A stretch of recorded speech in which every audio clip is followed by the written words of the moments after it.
दिल्ली, जिसे हम सब रोशनी और भीड़ भाड़ का शहर समझते हैं, असल में वो सिर्फ इतना ही नहीं है।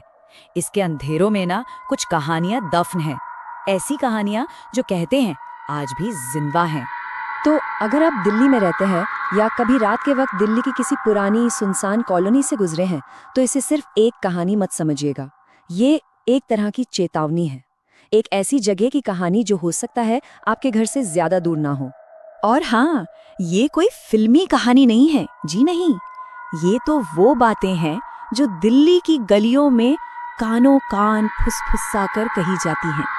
उन गलियों में जहां आज भी रात के 2 बजे के बाद कोई अकेला जाने की हिम्मत नहीं करता। लोग कहते हैं कि उस जगह पर आज भी किसी औरत की दर्द भरी चीखें गूंजती हैं, और अगर किसी ने गलती से उसे देख लिया तो वो इंसान फिर कभी पहले जैसा नहीं रह पाता।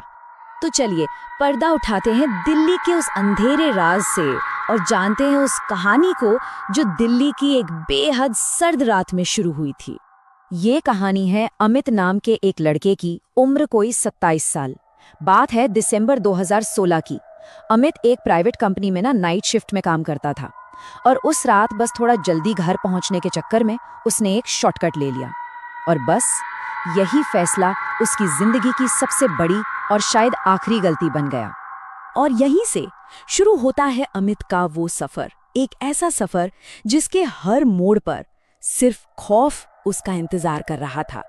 वक्त था रात के लगभग 1:45 बजे का, जब अमित ऑफिस से निकला। ठीक 2 बजे वो उस शॉर्टकट पर पहुंच गया, वो रास्ता जो कहने को तो शहर के बीच में था, पर असल में जमाने से कहीं खो चुका था। एक बिल्कुल सुनसान रास्ता। जरा सोचिए माहौल कैसा रहा होगा। स्ट्रीट लाइटें ज्यादातर टूटी हुई, अगल बगल में खंडहर बन चुके पुराने मकान, और एक अजीब सा गहरा सन्नाटा, इतना गहरा कि अमित को अपनी ही बाइक की आवाज कानों में चुभ रही थी। और जो सबसे अजीब बात थी, उसकी बाइक बार बार अपने आप ही धीमी पड़ जाती थी, जैसे कोई उसे आगे जाने से रोक रहा हो। और बस इसी रास्ते पर उस आम सी रात ने एक ऐसा खौफनाक मोड़ लिया जिसकी अमित ने कल्पना भी नहीं की थी। तभी उसकी नजर सड़क के किनारे खड़ी एक औरत पर पड़ी, सफेद साड़ी पहने, बाल खुले हुए। अमित का दिल एकदम से जोर जोर से धड़कने लगा। दिमाग में बस एक ही सवाल गूंज रहा था, इतनी रात को इस वीरान जगह पर ये कौन हो सकता है? उस औरत ने धीरे से अपना चेहरा उठाया और एक बहुत ही धीमी आवाज में कहा, बेटा, घर छोड़ दोगे? अब अमित के अंदर एक अजीब सी कश्मकश शुरू हो गई। एक तरफ डर था और दूसरी तरफ इंसानियत।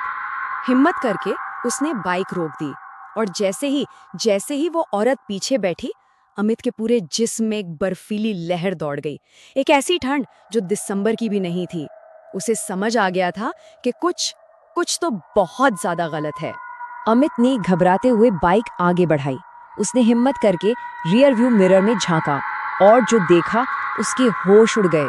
मिरर में वो औरत नजर ही नहीं आ रही थी, सीट खाली थी। एक पल को उसने सोचा शायद कोहरे की वजह से हो, लेकिन तभी पीछे से एक सर्द आवाज, एक फुसफुसाहट उसके कानों में पड़ी, मैं यहीं मरी थी। और फिर अमित ने वो गलती कर दी जो उसे नहीं करनी चाहिए थी। उसने पीछे मुड़कर देखा। पीछे जो बैठा था वो कोई औरत नहीं थी। उसकी आंखें पूरी तरह से काली थीं। अंदर कोई पुतली, कोई सफेदी नहीं थी, बस 2 काले गड्ढे। उसका आधा चेहरा बुरी तरह से जला हुआ था, खाल पिघल चुकी थी, और उसकी गर्दन पर किसी धारदार चीज के गहरे निशान थे। अमित की चीख निकल गई। वो चलती बाइक को वहीं फेंककर बेतहाशा भागा। उसे पीछे से एक भयानक, एक चुभने वाली हंसी सुनाई दे रही थी। वो बस भागता रहा, और फिर अचानक रास्ता खत्म हो गया।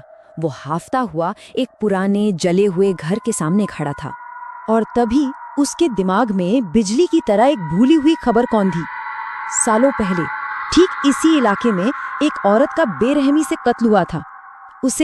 उसे जिंदा जला दिया गया था, और उसकी लाश आज तक किसी को नहीं मिली। वो रात और वो मुलाकात तो जैसे तैसे खत्म हुई, लेकिन उसका खौफ अमित के जहन में हमेशा के लिए बस गया। अगली सुबह करीब 6 बजे जब लोगों ने अमित को देखा तो वो सड़क के किनारे बेहोश पड़ा था। उसे होश तो आ गया, पर वो अब पहले वाला अमित नहीं रहा। उसने फौरन अपनी नौकरी छोड़ दी। उस इलाके का नाम सुनते ही आज भी उसका जिस्म कांपने लगता है। उसकी आंखों के नीचे गहरे काले घेरे पड़ गए हैं और वो बार बार बस एक ही बात दोहराता है, वो आज भी वही है। और तब से उस इलाके में ये बात एक चेतावनी की तरह फैल गई कि रात 2 बजे के बाद अगर उस रास्ते पर कोई सफेद साड़ी में लिफ्ट मांगे तो भूल कर भी कभी मत रुकना। याद रखिए, दिल्ली के अंधेरों में ऐसी कई कहानियां आज भी सांस लेती हैं। क्या पता अगली कहानी आपके ही किसी करीबी इलाके की हो।